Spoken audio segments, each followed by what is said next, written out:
Samantala, dalawa timbog sa mahigit 1.3 million na shabu pa more. Doon po sa Bulacan, magdidetalye ating Central Luzon correspondent Ruel Darayal.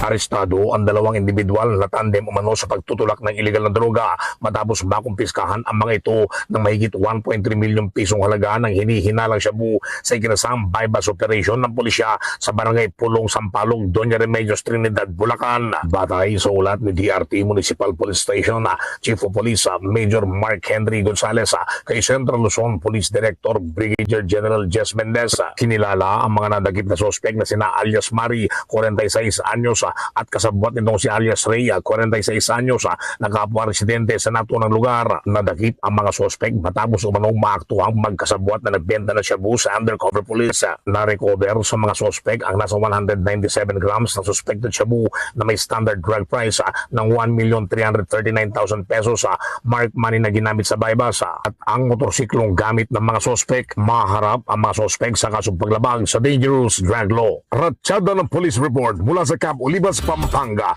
Ako si Ruel Darayal para sa Infinite Radio 24, iba. Basta randa. Sa Infinite Radio, walang kawala. Iba.